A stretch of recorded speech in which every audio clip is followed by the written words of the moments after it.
Hi, my name is John Turano, and I'm going to demonstrate how to make a rosary barrel knot bracelet today. Skylar, come on over. I'm going to show you how we pop it on. The center is a slip knot. You slip it in, you hold the cross, the end knot, and you secure it so it's not too tight. I like to make my knots nice and tight so they dangle nicely. Thank you, Skylar. And now I'll demonstrate how to make these barrel knot bracelets, these rosary bracelets. So the best tool to use is a straw. I cut it in half, and then I cut it in half again, and you have 4 to work with. You could buy these fancy rosary making bracelets on Amazon. They're nice, but they're expensive and they break. So I find a straw works the best. It's the most accessible tool. This is the string that works best. And I find the only place to get that is at Hobby Lobby. I love Hobby Lobby. And you want to make sure it's a nylon thread number 18. And it comes in a variety of colors, but not yellow for some reason. And all the kids want yellow. All right. I'll be using a blue nylon string right now, again number 18. I'm using blue because I'm making this for my cameraman and my editors and my director's brother John. And I'm going to do 2 arm lengths from my neck to the end of my fingers. Okay. And then I'm going to cut it, and then you have to get a lighter, and you have to seal the ends so they don't fray. Whoa! The first knot I'll be making is this end knot. That'll keep the bracelet from falling apart. So you start with the string underneath the straw. You loop around 7 times. That's 1, 2, 3, 4, 5, 6, 7. Working backwards. The side you ended up with, you spin around. You're going to take the end, the opposite end, slide it through the straw. You have a big loop here. You pull it through. This little tail, you don't want to get caught in the loop. So you want to keep that out of the loop at all times. Pull it through, keeping the 7 loops. I'm pulling, keeping the order, pulling, and then pull it nice and tight.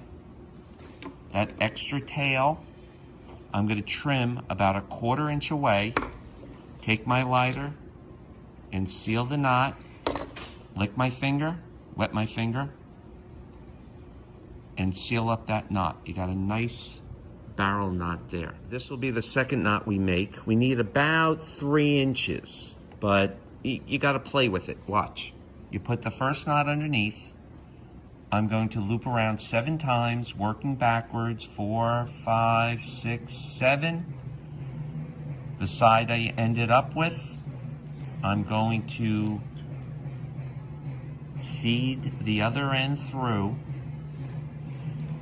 pulling it, that little tail knot. I don't want to get caught up in the loop. I'm going to push it through, and keeping the loops in order, I'm going to gently pull and twist. Keep it in order, pull and twist, and I have about a good, 3 fingers. That's more than enough. This is the knot I'll be making next. You can see the space is very close, and it's challenging to get it to be that close. So I'm going to have to do 9 more of these to create the 10 knots necessary to say a decade of the rosary. And here's how you do it. You're going to keep that knot underneath. You're going to make those same 7 loops. 4, 5, 6, 7. And you can see the old knot is inside the new knot. And you want it that way. I'm going to feed the string through the back of the straw, the side I ended up with. Again, I do not want to catch the tail in the loop. Pushing it through to keep that tight spacing, because you want a nice tight bracelet. I'm spinning, pulling, and pushing back, and I like to say that it looks like somebody's head and a big hairdo, like Marge Simpson, if you can see that. Do you see that? And I'm gonna pull it back, push it back. I'm gonna pretend I don't want any space between the knots. Pull a little, push a little, pull a little, push a little, pull a little, push a little. And you'll be surprised how that knot opens up. And that's how you want it. I'm gonna repeat that 8 more times.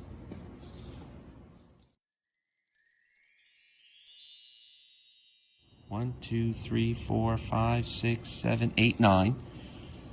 This is the 10th one. Same as the others. 2, 3, 4, 5, 6, 7. Flip around. The side I ended up with, I'm sliding the other end of the string through. Careful not to get my bracelet caught in the loop. Pushing it through. Whoop. And creating that knot within a knot, or knot over a knot.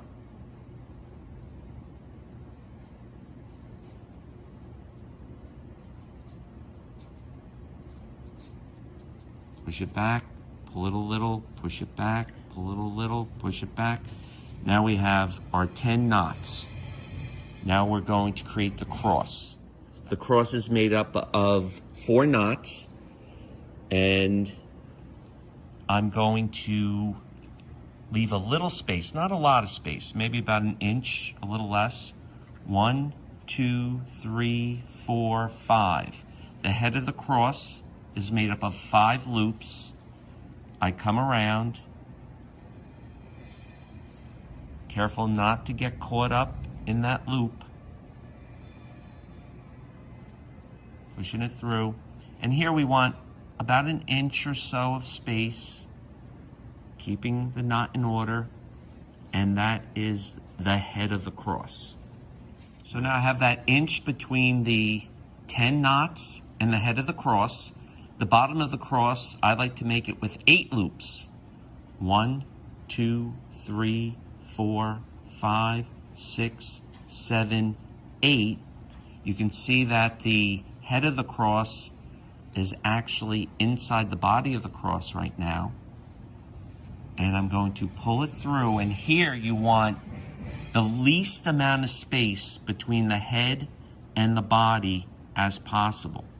It's a little challenging the more loops you have. Gentle, gentle twist, push back, gentle push back, right up against the head of the cross. I'm giving a little bit of pull and a lot of push.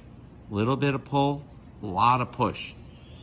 And I just want a little bit of space between the head of the cross and the body of the cross. Now I'm going to cut it about a 1/4 inch away and seal up that frayed end.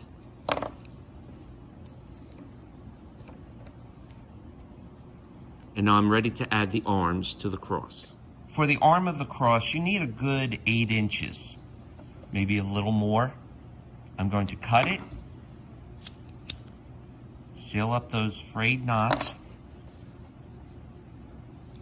and then I'm going to take that 8-inch piece, make a regular knot, and I'm going to secure it between the head of the cross and the body of the cross and pull as tight as I can. Okay. Now the arms of the cross are a little tricky, so we want to go 1, 2, 3, 4, slide it And it's kind of like learning how to dance doing this bracelet. You got to know the moves, and you got to know who you're moving with. So when you pull this, you want it right up against the body and the head of the cross, pushing it back. And if you don't have, you can't have long fingernails with this either. So there's one arm of the cross.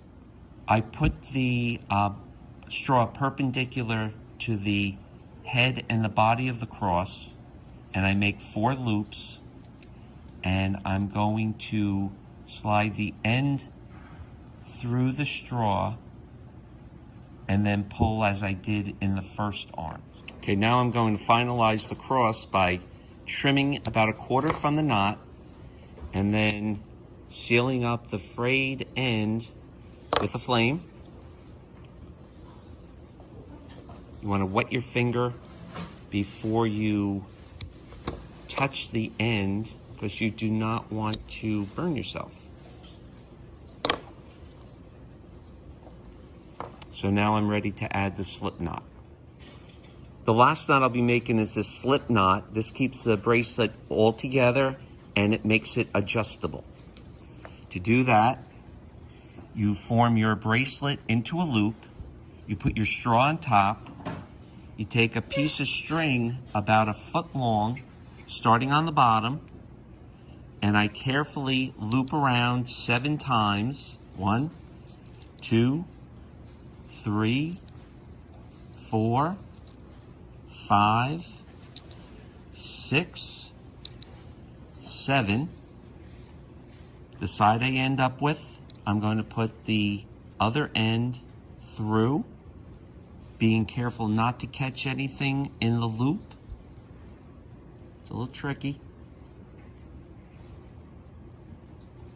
And then removing the straw, grabbing the 2 ends, and I'm going to carefully pull from each side, keeping that barrel, that cylinder form, pulling as tight as I can.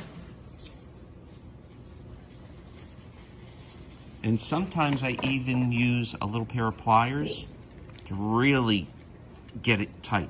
All right, and now I'm going to end it by trimming about 1/4 inch from that last knot I made on each side, 1/4 inch, pulling it taut, cutting it, and then I like to refer to these little ends as turtle heads, and that last knot as a turtle shell. I want to seal up that knot and seal it towards the knot so I do not burn the bracelet string. And the last knot is right here, burning that little turtle head, sealing it towards the knot, and you have a fully functional barrel knot bracelet. Take note of the spacing of the knot, very tight, but I want to open it up, pulling it so I can fit over the hand of the wearer, and then pulling the cross and the end knot to fit the person who will be wearing it. I like making these rosary bracelets. A friend gave me one. My students noticed it. I used to buy them for them. Then it got a little expensive, so I learned how to make them. It takes a little practice. I feel as a Catholic, the best way to become a Catholic is to get to know Jesus. The best way to get to know Jesus is through the mysteries of the rosary. So say a rosary every day.